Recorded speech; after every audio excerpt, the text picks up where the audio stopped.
Hi guys, welcome back to the YouTube channel of IMS Pragraj. So let's start with the set number 38 of this particular playlist. So before we start the solution, I would like to thank and congratulate each one of you for showing your trust on us. Last week we crossed a 5k subscriber landmark, and these are the small things which keep us motivated and on toes to bring new content for you. So keep posting, keep sharing the feedback in the comment section. Do share with your colleagues and friends who are preparing for CAT. And that's it. Very quickly, let's jump to the agenda. So this particular set I've taken from CAT 22 slot 3 paper, and the set says PQRS participated in a tournament comprising of 8 rounds. In each round, they formed two pairs with each of them being in exactly one pair. The only restriction in the pairing was that the pairs would change in successive rounds. For example, if P formed a pair with Kasim in the first round, then he would have to form a pair with Ritesh or Suresh in the second round. He would be free to pair with Kasim again in the third round. In each round, each pair decided whether to play the game in that round or not. If they decided not to play, then money was exchanged between them. If they decided to play, they had to bet either rupee 1 or 2 in that round. For example, if they choose to bet rupee 2, then the player winning the got rupee 2 from the one losing the game. At the beginning of the tournament, the player had rupees 10. The following table shows the partial information about the amount that the player had at the end of each of the 8 rounds. It shows every time a player had rupees 10 at the end of the round, as well as every time at the end of a round a player had either the minimum or the maximum amount that he would have across in the 8 round. For example, Suresh had rupees 10 at the end of round 1, 3 and 8, and not after any of the other rounds. The maximum amount that he had at the end of the any round was rupees 13, and at the end of round 5, and the minimum amount he had at the end of round any round was rupees 8. It was also known that P and Q had the same amount of money with them at the end of round 4. कुछ एक table दिया हुआ जहाँ पे अपने को partial information है. ठीक है, एक बार क्वेश्चन भी देख लेते हैं. Question number 1, what best can be said about the amount of money that Ritesh had with him at the end of round 8? What best can be said about the amount of money with that Pulak had with him at the end of round 6? For how much money did Ritesh have at the end of round 4? How many games were played with a bet of rupees 2? Which of the following pairings were made in the round 5? एक number distribution या amount distribution का standard set जहाँ पे अपने को 4 character दिए गए, and they are coming for a betting, and they are coming with the same amount which is rupee 10 for each. ठीक है, ऐसे क्वेश्चन में ना एक कॉमन चीज़ है विच यू विल ऑब्जर्व. क्या थ्रू आउट द टूर्नामेंट इनका जो टोटल अमाउंट है दैट वुड रिमेन सेम. मतलब इस पूरे प्रोसेस के अंदर they are not withdrawing any amount, they are not adding any amount. वो ना ही विदड्रॉ कर रहे, ना ही कुछ अमाउंट लेकर आ रहे हैं. So through out the entire round वो अमाउंट क्या रहने वाला है? 40 रहने वाला है. ठीक है, अगर आपको ये पता है तो आपका सेट काफ़ी आसान हो जाता है, बिकॉज आपको पता है कि हर जगह पे 40 आने वाला है. तो जैसे राउंड 1 है, इन राउंड 1 आई नो दिस कि 8 10 10 है, तो रिमेनिंग अमाउंट 40 से सब्ट्रैक्ट करके निकाल सकता हूँ. Similarly I can figure out for round 2, I can also figure out for round 7 and 8, because वहाँ पे 2 नंबर में ब्रेक करना है. फॉर राउंड 6 कुछ भी नहीं पता है. राउंड 4 इतना पता है कि for p and q it has to be same amount. For round 3 it is suppose to be distributed in 3 part, तो वो थोड़ा चैलेंजिंग होने वाला है. So let's start with the solution. ये टेबल को थोड़ा सा ना मैंने एक्सपैंड कर दिया है. मैंने क्या करा हुआ है यहाँ पे टोटल और एक टेबल का जगह बना ली जहाँ पे I will be mentioning the pair which I will be able to figure out in round 1 2 जो भी उनका पेयर है. ठीक है, तो सबसे पहला काम 40 40 बना लेते हैं सब जगह पे. ठीक है,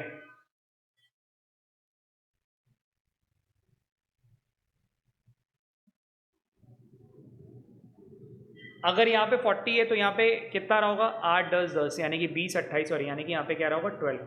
अगर यहाँ पे 40 है तो 13 10 एंड 8, 23 एंड 8 इज 31, तो यहाँ पे कितना रहा होगा? 9. यहाँ पे 40 है तो आई can not say anything about these 3. Round 4 के बारे में आई नो दिस कि यहाँ पे सेम अमाउंट है ए एंड ए. वो क्या अमाउंट है I am not sure. For round 5 10 10 and 13 यानी कि यहाँ पे क्या रहा होगा? 7. फॉर राउंड 6 कुछ भी नहीं बोला जा सकता. फॉर राउंड 4 12 एंड 4 रिमेनिंग कितना है अपने को देना है? 16 है 24 के लिए मेरे को पता है कि इसका 11 या 12 होता है, क्योंकि 13 पता है मैक्सिमम अमाउंट है, मिनिमम अमाउंट पता है. यहाँ पे 10 है और मैक्सिमम इसका 13 है, तो इसका यही हो सकता है 11 और 12, इसके अलावा कुछ नहीं हो सकता है. In that case it has to be 12 and 13. क्या नहीं गो फॉर 13 फॉर सुरेश? नहीं, सुरेश का मैक्सिमम ही 13 है, तो I have to go for 12 for Suresh. अगर 12 फॉर सुरेश है तो पुलक के लिए भी 12 होना पड़ेगा, ठीक है। Similarly I can think of round 8 also. Round 8 में मेरे को क्या पता है 23, यानी कि क्या बच रहा है इन दोनों का 17। 17 कैसे बनेगा, 4 का 3 से तो बना नहीं सकता, कम करके नहीं बना सकता, because 4 is the minimum amount. यहाँ पे 5 और 6 से यूज कर सकता हूँ। अगर दिस इज 5 तो दिस हैज टू बी 11 और 12 में से कुछ एक, तभी वो 17 बनेगा।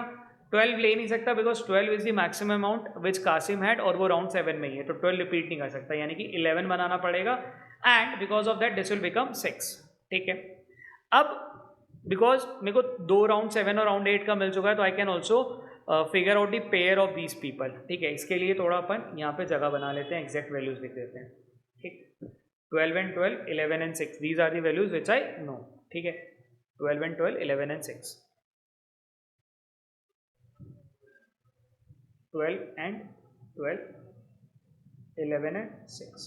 अब मेरे को क्योंकि राउंड 1 पे पता है कि 10 से इतनी अमाउंट हुआ है, तो वहाँ पे I can figure out the pair.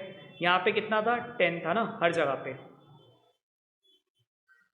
अगर यहाँ पे 10 का 12 बना है, 10 का 8 बना है, तो इनका 2 रुपये का एक्सचेंज आपस में ही होगा, और यहाँ पे 10 और 10 आएगा, यानी कि यहाँ पे इन्होंने पेयर बनाया but they did not betted on any amount, ठीक है। अच्छा, यहाँ पे लिख लेते हैं अपन पी और क्यू का। पी और क्यू का कितना अमाउंट है, 2 रुपीज़ का, और आर और एस का 0 अमाउंट है, ठीक। यहाँ पे दिख रहा है कि इनका आपस में इन्होंने बैटिंग करी थी but they did not exchange any amount, ठीक है। मतलब बेसिकली उन्होंने पार्टिसिपेट ही नहीं करा, और करा बिकॉज यहाँ पे मेंशन था in each round each player decided whether to play और नॉट। अगर वो खेल रहे हैं तो they will be betting for ₹1 और 2, और अगर नहीं खेल रहे हैं तो वो नो अमाउंट इज एक्सचेंज। तो बेसिकली आर और एस ने खेला ही नहीं, ऐसा हम कह सकते हैं, तो ठीक है, इसको मैं ऐसा हाईलाइट कर लेता हूँ। पी और क्यू ने खेला जिसमें कि 2 रुपीज़ का एक्सचेंज हुआ है।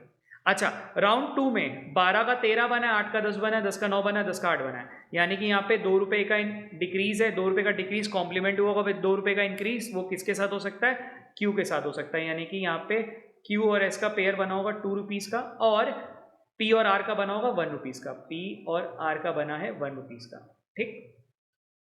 ये चीज़ यहाँ पे अपन फिगर आउट कर चुके हैं। फॉर राउंड 3 कुछ भी नहीं बोला जा सकता। राउंड 3 के बारे में इतना पता है, ये 8 का 10 बनेगा, जो कि 2 रुपये का इंक्रीज है। 2 रुपये का इंक्रीज, कहीं पे 2 रुपये का डिक्रीज आया होगा, ठीक है। वो इनके साथ भी आ सकता है, वो इनके साथ भी आ सकता है, इनके साथ भी आ सकता है, ठीक। फॉर राउंड 4 क्या बोला जा सकता है, राउंड 4 के लिए पता है कि इन दोनों का सेम वैल्यू होगा। इनका वैल्यू क्या हो सकता है, या तो 11 या तो 12, यही हो सकता था, बिकॉज पुलक के बारे में पता था कि भाई साहब मिनिमम 13 है, मैक्सिमम इनका 10 है, ठीक है। मिनिमम 10 है, मैक्सिमम 13 है, तो यानी कि 11 और 12 है, यानी कि इनका भी 11 और 12 होना चाहिए था, ठीक। प्रॉब्लम क्या है, कासिम का 12 नहीं दे सकता बिकॉज कासिम का मैक्सिमम ही 12 है, और वो राउंड 7 में मिल चुका है, यानी कि कासिम को मेरे को एक ही वैल्यू दे सकता था 11, उसकी वजह से पुलक का 11 ही आएगा, क्योंकि दोनों का अमाउंट होना था सेम, ठीक है। चलो ये फिगर आउट हो गया, तो इनको भी मेंशन कर लेते हैं, ठीक है। हमने ये कर लिया, इसके लिए यहाँ पे 11 और 11, यानी कि ये दोनों भाई साहब ने क्या करा, 1 रुपये का डिक्रीज करा, 1 रुपये का दोनों का डिक्रीज हुआ, यानी कि दोनों की वैल्यू 1-1 रुपये के इंक्रीमेंटल से कॉम्प्लीमेंट हुई होगी, यानी कि यहाँ पे 6 रुपये का 7 बना होगा, और यहाँ पे 12 का 13 बना होगा। अब सीन क्या है यहाँ पे देखना, ये जो P है ना, ये कम हुआ है, Q कम हुआ है, और इन दोनों में बढ़ा है, ठीक है। P का 1 रुपये का कम हुआ है, ठीक है, मतलब P ने किसी के साथ ट्रेड ऑफ करा होगा, वो किसके साथ करा, R और S में से किसी एक के साथ। सिमिलरली Q ने भी R और S में से किसी एक के साथ ट्रेड ऑफ करा है राउंड नंबर 5 में। किसके साथ करा है अभी मैं यूनिकली नहीं बता सकता, ठीक है। मेरे को ये पता है कि P का R और S के साथ में से किसी एक के साथ हो सकता है, Q का भी R और S में से किसी एक के साथ ट्रेड ऑफ हो सकता है, ठीक। अच्छा, राउंड नंबर 5 का राउंड नंबर 6 के बारे में कुछ नहीं पता, बस इतना पता है कि इनकी वैल्यूज क्या बन सकती है। इनकी वैल्यू क्या बन सकती है, 11 और 12 बन सकती है। इन भाई साहब की वैल्यू क्या बन सकती है, 12 तो नहीं बन सकती, ये क्या बन सकती है, 9 बन सकती है, या 10 रह सकती है, या 11 बनेगी, बिकॉज या तो ये कांस्टेंट रह सकता है, या डिक्रीज हो जाएगी, या 11 बनेगी। 9 बना नहीं सकता, क्योंकि 9 से ना वापस 12 नहीं बनेगी, ठीक है, ये समझना। 10 एंड 11 इज पॉसिबल, बिकॉज यहाँ से 10 आ गया और 10 से 12 बनाया जा सकता है, 11 आ गया, 11 से 12 बनाया जा सकता है, ठीक। 7 के लिए 8 नहीं बनाऊंगा, 5 और 6 ही बनाऊंगा, ठीक है, 6 एंड 5, विच कैन, मतलब यहाँ पे ऑब्जर्व किया जा सकता है कि यार यहाँ पे अपन बना सकते हैं, ठीक है।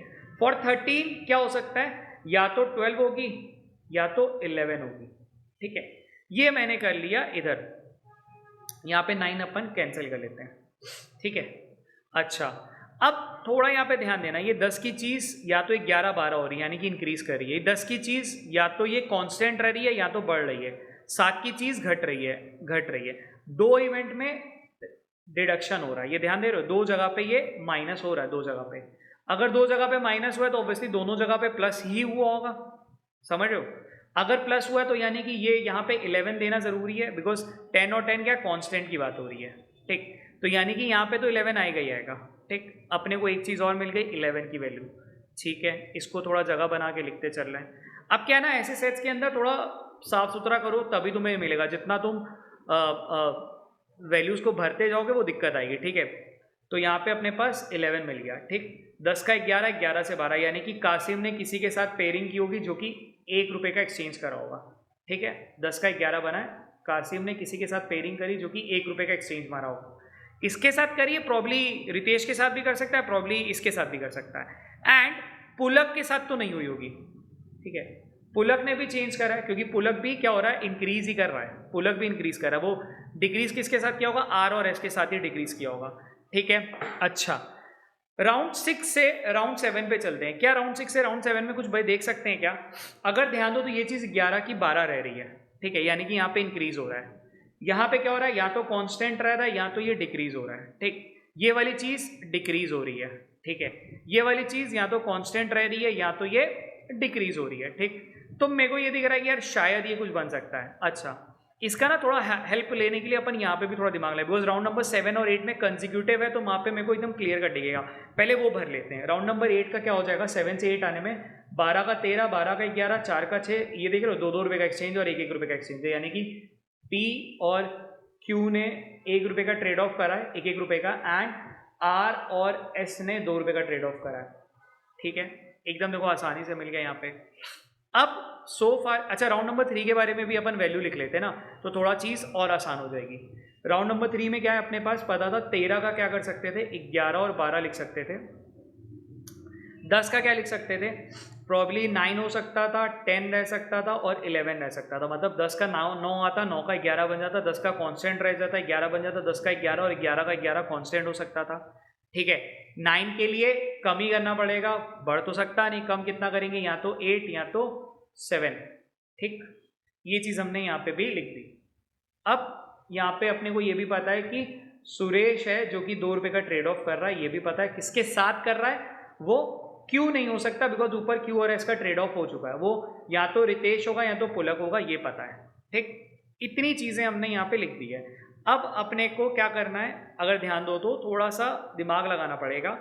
इतने हिस्से से कितना आंसर निकल सकता है एक बार वो देखते हैं, क्योंकि यहाँ पे ना बेस्ट की बात हो रही थी, लेकिन क्वेश्चन अगर ध्यान करो तो बहुत जगह पे उसने ऐसे क्वेश्चन पूछे हैं जहाँ पे लग रहा है कि यूनिक आएगा। जैसे क्वेश्चन नंबर 4 ऐसा था जहाँ पे ये पूछा था कि how many games are played with a bet of ₹2, तो ₹2 की बैटिंग के लिए सबका मेरे को पता होना चाहिए तभी दिखाई देगा, ठीक है।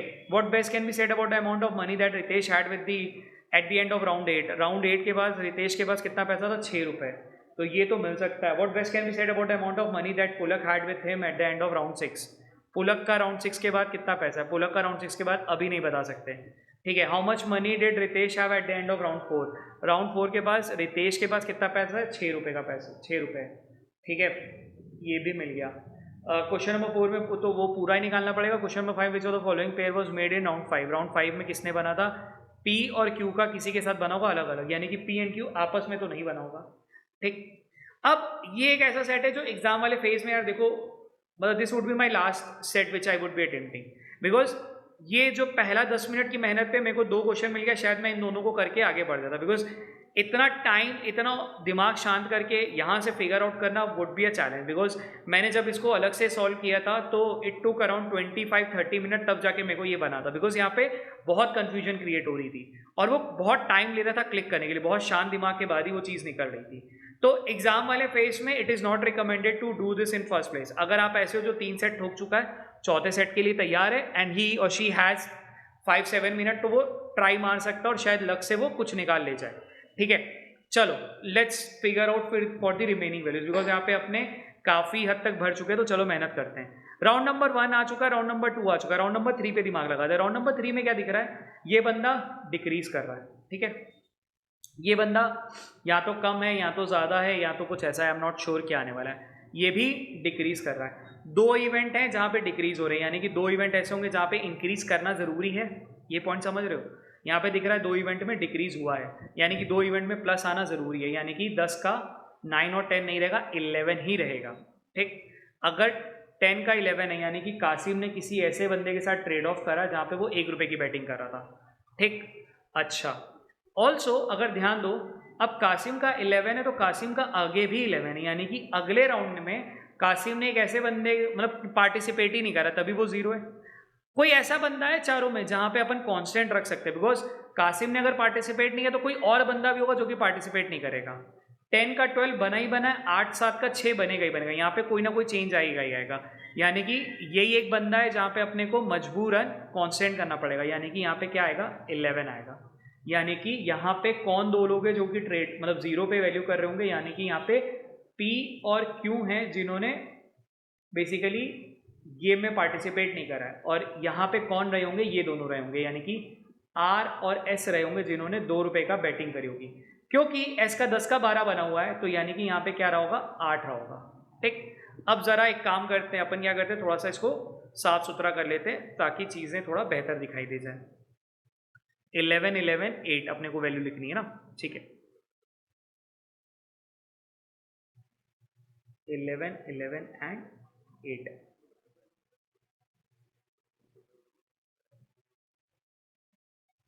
11 11 एंड 8, ठीक है। अभी ध्यान दो तो राउंड नंबर 4 का अपने को वो मिल गया कि किसने क्या ट्रेड ऑफ हुआ और ये हो गया, ठीक है। राउंड नंबर 4 की वजह से अपन राउंड नंबर 5 का भी पूरा बैटिंग निकाल सकते हैं कि किसका किसका हुआ। यहाँ पे देखो 11 का 10 बना, 11 का 10 बना, 6 का 7, 12 का 13। अच्छा, अभी भी मेरे को ये दिख रहा है कि भाई P का ट्रेड किसके साथ हुआ होगा, R या S में से किसी एक के साथ।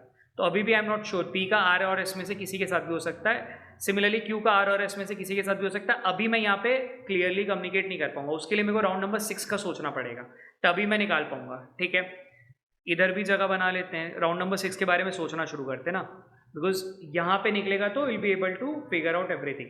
यहाँ पे अपना आंसर मिलेगा तो चीज़ें बन जाएंगी। यहाँ पे 11 पता है, ठीक है। आओ चलो यहाँ पे दिमाग लगाते हैं। यहाँ पे क्या पता है, 10 का 11 बना है यानी कि इंक्रीज हुआ है, ठीक है। इंक्रीज हुआ होगा तो कॉम्प्लीमेंट किया होगा किसी के साथ, इधर भी इंक्रीज हुआ है, ठीक, यानी कि दो जगह ऐसी है जहाँ पे वो इंक्रीज कर रहा है। अच्छा, इधर इंक्रीज है, इधर भी इंक्रीज है, यानी कि ये दो वैल्यूज है जहाँ पे अपने को डिक्रीज करना पड़ेगा और वो दिख रहा है, ठीक है। 10 का 11, 11 किसके साथ बन सकता है, 7 6 5 के साथ, ठीक है। 13 का 12 11 बन सकता है, और 10 का 11 12 भी बन सकता है, ठीक है। इसको इधर दिमाग लगाते हैं, यहाँ पे भी देखते हैं। अगर ये 11 12 है, क्योंकि ये एक चीज़ है जिससे अपन सोच सकते हैं, बिकॉज कंजिक्यूटिव का लॉजिक चल रहा है ना। ये 11 12, यहाँ पे क्या दिख रहा है, अगर ये 11 12 रहता है तो चेंज आएगा, यहाँ पे ये इंक्रीज किया ही किया है, यहाँ पे डिक्रीज कर रहा है, ठीक है, हर केस में, ठीक। यानी कि एक इंक्रीज है और एक डिक्रीज है, ये मिल चुका है, ठीक। यहाँ पे अपन कांस्टेंट रख सकते हैं, पॉसिबल है क्या, पॉसिबल है, यानी कि 11 12 11 12, ठीक है। अब यहाँ पे ना थोड़ा ऑब्जर्व करना, बिकॉज ये बहुत कंफ्यूजन वाला है, ठीक है। यहाँ पे मैं दो सिचुएशन ले सकता था कि 11 और 12 ले लूँ, ठीक है, और 12 और 12 ले लूँ, समझना। अगर मैं 11 और 12 लेता हूँ तो यानी कि 11 12 11 12 दो केस हैं, ठीक है, और मेरे को दो जगह पे डिक्रीज हो रहा है तो मेरे को इनके काउंटर पे दो जगह पे इंक्रीज लेना पड़ेगा। 11 12 यानी कि दो जगह इंक्रीज हो रहा है तो काउंटर में दो जगह डिक्रीज लेना पड़ेगा। उस केस में मेरे को यहाँ पे 12 11 की जगह पे 11 12 लेना पड़ेगा, which is not possible because यहाँ पे भी तो डिक्रीज हो रहा है। पॉइंट समझे, 11 12 11 12 11 12 तीन जगह पे डिक्रीज हो जा रहा है, मतलब बेसिकली 11 से 12 बन जा रहा है, तीन जगह पे इंक्रीज हो जा रहा है, which is not possible because समझना प्लस और माइनस को तो बैलेंस करना है ना। बाय दैट लॉजिक मैंने क्या कंक्लूड करा कि यार ये तो नहीं बन सकता बिकॉज इसका फिक्स्ड है। अब जैसे सम पीपल में से कि सर आपने ये वाला क्यों नहीं लिया, आपने यही क्यों, मतलब ये वाला 11 12 ले लेते, आपने ये लिया, बिकॉज ये फिक्स है, अपने को साफ साफ दिख रहा है। इसके बारे पे अपन चेक कर रहे हैं, यहाँ पे क्या चेक करा, अगर इसको मैं 11 का 12 बनाता हूँ तो there has to be some value जहाँ पे मेरे को 13 का 12 बनाना पड़ता, ठीक है, कॉम्प्लीमेंट करने के लिए, क्योंकि दो डिक्रीज हो जाता तो दो इंक्रीज लाना पड़ता, ठीक। अब यहाँ पे 11 और 12, यहाँ पे भी 11 और 12, यानी कि यहाँ पे 5 का 4 बनना चाहिए था और यहाँ पे 13 का 12 बनना चाहिए था, which I can not see happening. यानी बाय दैट लॉजिक मैंने क्या कंक्लूड करा, यहाँ पे 12 और यहाँ पे भी 12 रहना चाहिए था, ठीक। चलो इसको भी अपन रिमूव करके बना लेते हैं, ठीक है। अब ये बड़ा कंफ्यूजन था इसके अंदर, तो आपको क्या करना चाहिए, अगर आपको नहीं समझ आया तो थोड़ा पीछे करके वीडियो को जरूर देखना। हमने क्या करा, यहाँ पे 12 फिगर आउट कर लिया, इधर इसके लिए भी 12 फिगर आउट करा।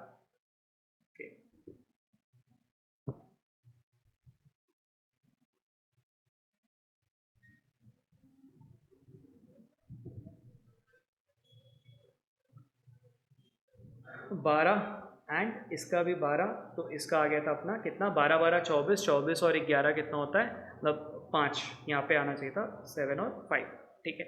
अब इसकी हेल्प लेके अपन ये भी कर सकते हैं और ये भी कर सकते हैं, यानी कि 12 और 12 आया था और 12 और 12 आया था, यानी कि यहाँ पे P और S ऐसे थे जिन्होंने ट्रेड नहीं करा, ठीक है, साफ दिख रहा है P और S है जहाँ पे जिन्होंने ट्रेड ऑफ नहीं करा।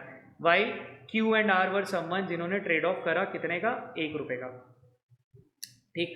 पीछे भी देखा जा सकता है, यानी कि राउंड नंबर 5 से 6 में यहाँ पे 10 का 12 बना है, 10 का 1 बना है, 7 का 5 बना है, 13 का 12 बना है, यानी कि यहाँ पे 2 रुपये का एक्सचेंज हुआ है, किसका किसका, P का और R का एक्सचेंज हुआ है, यानी कि P का R के साथ एक्सचेंज हुआ है, कितने का, 2 रुपये का, ठीक है। यानी कि Q और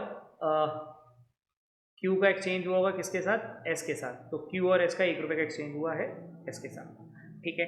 अब एक स्टेप पीछे भी जा सकते हैं, बिकॉज यहाँ पे हमारे पास जो कंफ्यूजन था वो हेल्प मिल सकती है क्या, बिकॉज यहाँ पे क्या था, P का Q का I was not sure, R और S में से किसके साथ होगा, अब R के साथ ही देना पड़ेगा बिकॉज S का अगले पे दिख रहा है, और हमें कंडीशन क्या दी गई थी, किसी भी सक्सेसिव राउंड में सेम पेयरिंग नहीं हो सकती है, तो क्योंकि अगले राउंड में अपने को डिफाइंड है Q और S है, तो यहाँ पे Q का किसके साथ बन सकता है, R और S में से केवल R के साथ, और यहाँ पे बनेगा P का S के साथ, ठीक।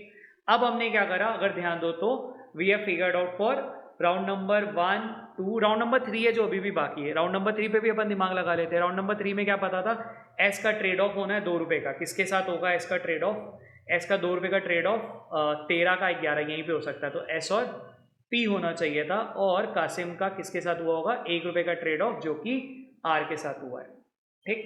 And this is how we completed the entire solution. I would rate this as a highly मतलब डिफिकल्ट सेट, एग्जाम वाले फेज में तो देखो नहीं बनेगा अनटिल अनलेस आप एक ऐसे हो जो ऐसा कोई सेट पहले से करके बैठा हुआ है, मतलब फेमिलियर है ऐसे सेट को लेके, बिकॉज इस सेट में ना दिक्कत क्या है, ये बहुत कंफ्यूजन क्रिएट करता है एंड बहुत ही मतलब धोनी एटीट्यूड लेके आपको सॉल्व करना पड़ेगा, बहुत कूल माइंडेड होकर सॉल्व करना पड़ेगा तभी दिखाई देगी। मतलब ये मैंने जब पहले सॉल्व कर रहा था तो मैं एकदम फंसते जा रहा था, यहाँ पे round 3 round 6 round 7 was very challenging थी, वो फंसा के रखा था। So super difficult set when it comes to writing in the mock paper या डी डे पे लिखने के लिए। Let's jump to the question part, देखते हैं अभी क्वेश्चन क्या था। क्वेश्चन नंबर 1 बोला था what best can be said about the number of amount of money that Ritesh had with him after round 8। Round 8 के पास रितेश के पास तो 6 रुपीज था, ये हमने फिगर आउट कर रखा था, ठीक। What best can be said about the amount of money that Pulak had with him at the end of round 5। Round 5 के बाद आफ्टर राउंड 6 सॉरी राउंड 6 के बाद पुलक के पास कितना पैसा, 12 रुपए, तो exactly 12 should be the correct answer.